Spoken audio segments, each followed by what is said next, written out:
Welcome to Chad Hates Carbs. Today we're going to take a look at a Snickerdoodle skillet cookie that I've been meaning to make for a while.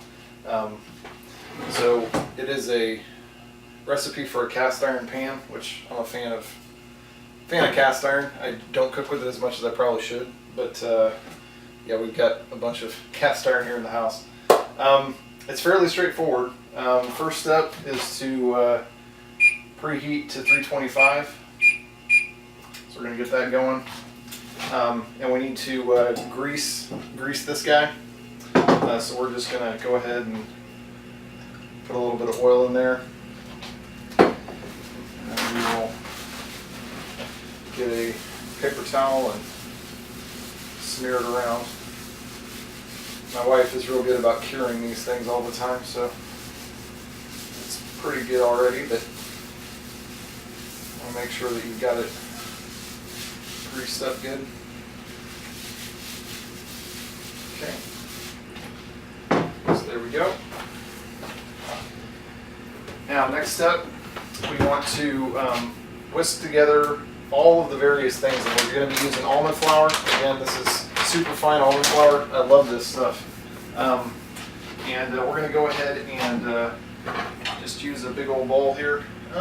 2 cups. Yeah, we can probably just use this one. That's fine. Okay, get our whisk. We're going to do 2 cups. We'll get through that. We need those 2. 2 cups of almond flour. Speaking of which, I gotta go buy some almond flour. I've been using this stuff for making pancakes, and I've got my pancake recipe pretty much automatic now. I don't have to think about it much. Just gonna put it until it looks good. Let's see. There we go, 2 cups. And you can see it kind of clumps up a little bit, but it's super fine and powdery. It's not some of the almond flour you get is a little bit, it's got bigger pieces in it, so I would definitely recommend getting super fine. I'm using Welby's. I know a lot of people use Bob's Red Mill, and that's fine too. I just got this from Amazon, and it was cheap and works good, so I'm a fan. So go ahead and get some of the big chunks kind of broken up a little bit. It just kind of sticks together a little bit sometimes, so you can kind of break it up a little bit before you get any of the wet stuff in there. It kind of helps a little bit sometimes. All right, so we got 2 cups of that. We want the sweetener, and I'm just using granular. I'm using granular erythritol. We need to get a 1/2 cup of that. Let's see here, 1/2 cup.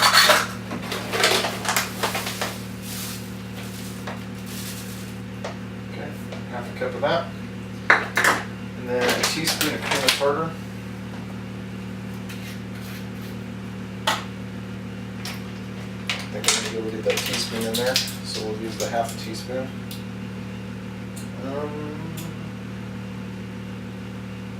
Let's see, 1/2 teaspoon baking soda. I do need a teaspoon of that.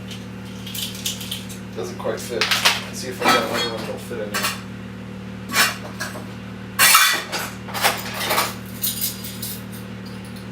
Quarter, 1/2 teaspoon.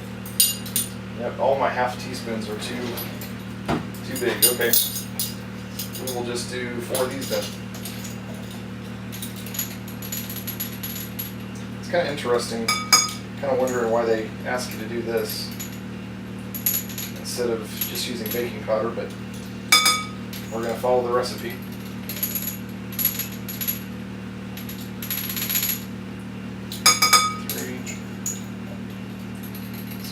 More of this.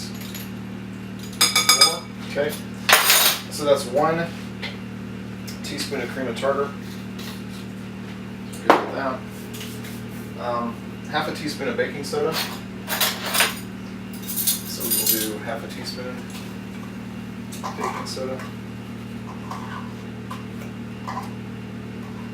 Hate it when it scrapes kind of weird on the box. Okay, 1/2 teaspoon of baking soda.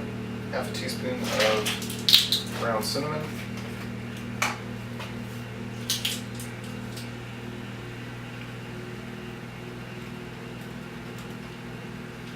go.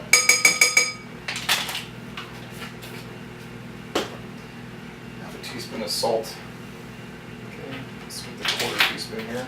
Do 2 of those so we're not contaminating stuff. 1, 2 of those. That's why you need to learn your fractions, kids. Otherwise, you don't know how to do all this. You have to go wash it between everything, and that's ridiculous. Okay.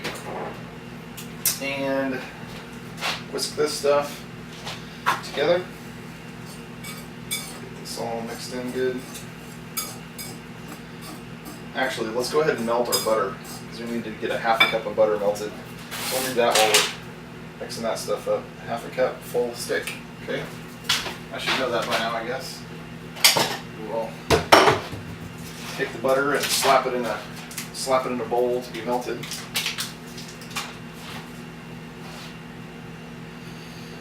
Just unravel here.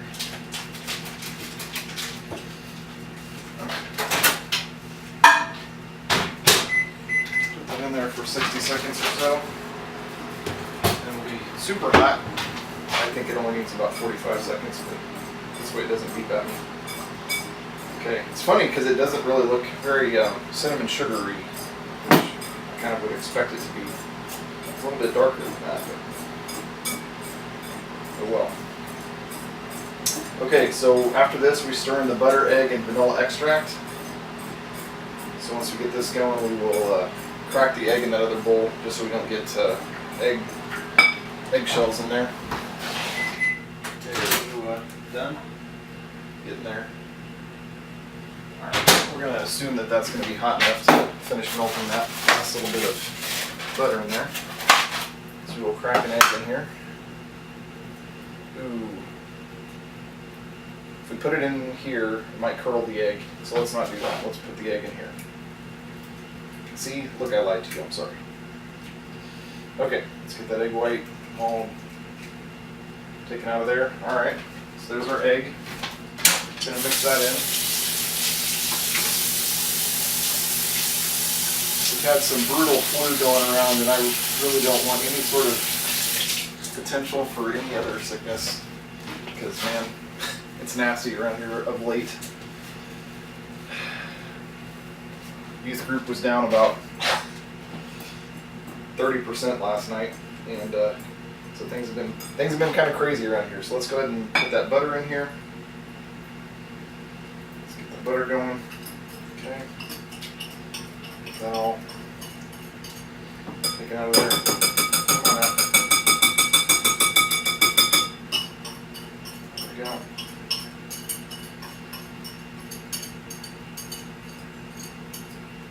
Alright. Now we also need to get, let's go ahead and get this mixed in here. We also need to get a half a teaspoon of vanilla extract, so let's go ahead and do that. I'm not going to complain if I get a little bit extra in there because I love vanilla. Oops, I accidentally got some more. Okay. There's that. Mixed in. I'm using the whisk, and it's kind of done at this point because all it does is just kind of get balled up in there, but okay, fine. It's really done.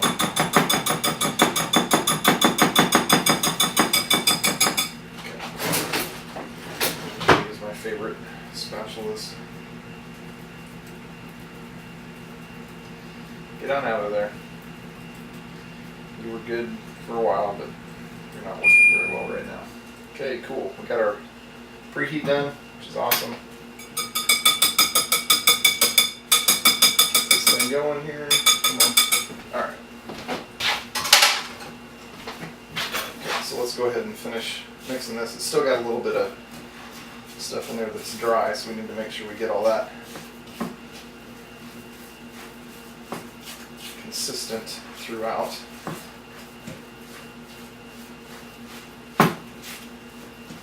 Okay. It smells really good. Of course, I like cinnamon and vanilla, so those are two of my favorite flavors. Okay, and it looks like we're getting there.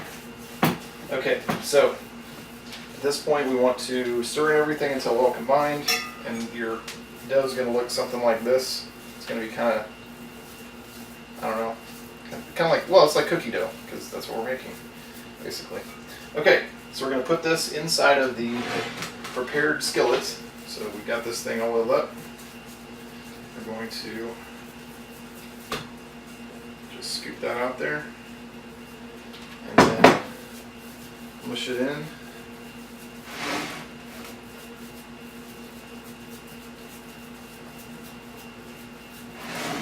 And get it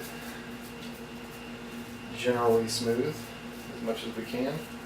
It's not going to be super easy because it's kind of like a peanut butter cookie if you've ever made those, which I need to make my mom's peanut butter cookie, flourless peanut butter cookies. She made those for over the holidays this year, and they were really, really good. I got a recipe and I haven't had a chance to make them yet, but I'll probably be one of the next things to make.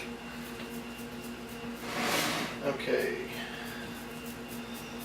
so we're getting this kind of pushed down around the edges so it's at least somewhat consistent here in terms of height. Okay, there we go. Looks like that. Kind of like a giant snickerdoodle. And all we need to do at this point, spread it in and smooth the top, bake 20 to 25 minutes until the cookies set around the edges and just barely set in the center. So it's going to be a little difficult to tell because, I mean, as you can see, it's not exactly, you know, running out of the pan. And so we're going to do 22 minutes and we'll come back then and see. So I just heard the ding. We're 22 minutes in and it still looks a little bit light. We're going to go ahead and get out a toothpick and we'll test the middle, see how we're doing before we get started on the topping. Excuse me. So let's pull that out. Still looks a little light and it's jiggly, which is not what we want. So we're going to leave it back in. I'm going to go ahead and put it back in for a full 3 minutes.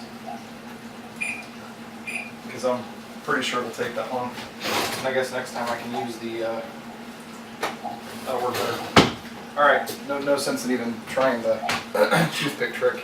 Okay, so for our topping, we're going to do 1 tablespoon of sweetener.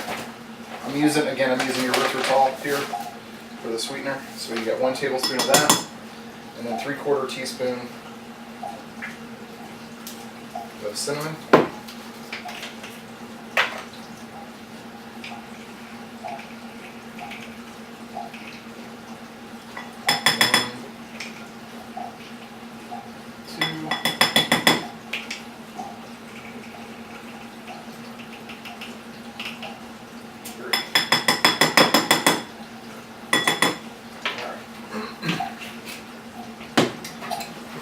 Mix that up a little bit, obviously. I don't know why I got out this whisk. It doesn't really need a whisk, you can just use a fork. But hey, you do what you do. It says whisk and I just naturally assume I need to use a whisk.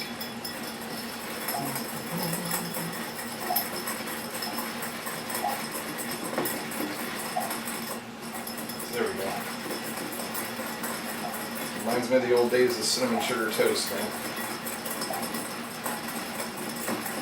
I used to eat that all the time when I was a kid.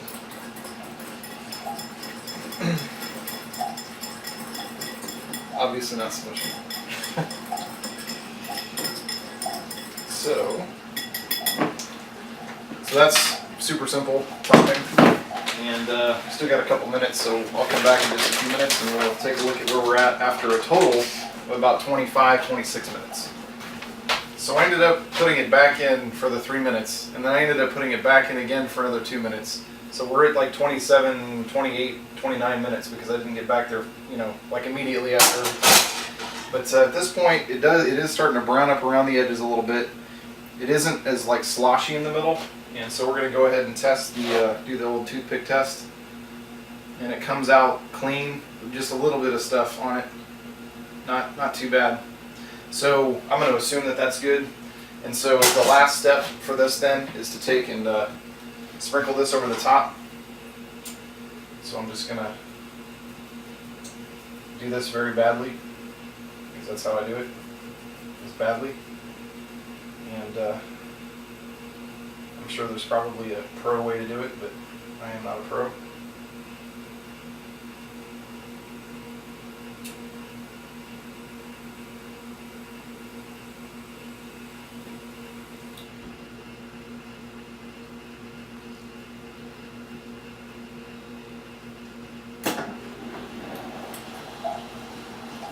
Alright, so there we have it.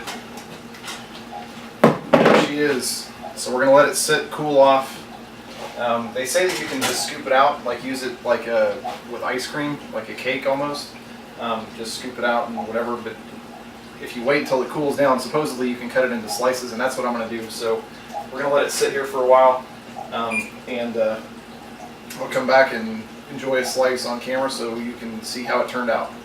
See you then. So here it is, nice and cool off. So let's cut into it and see how it is.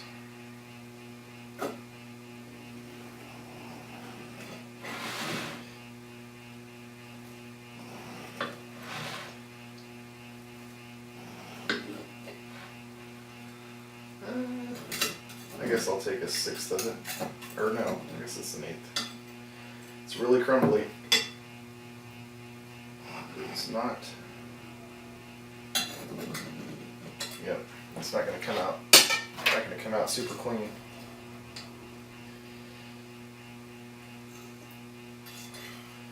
Kind of crumbly.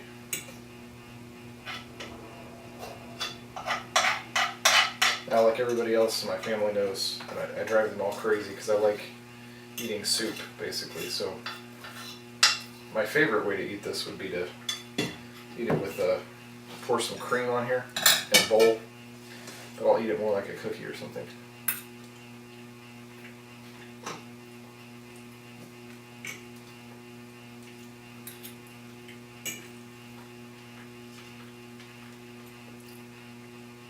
That's a good time. That's really good. Wow.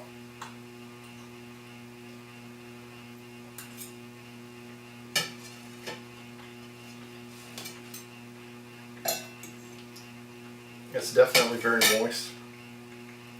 It almost is like a coffee cake. My grandma made some really awesome coffee cake. This kind of reminds me of that.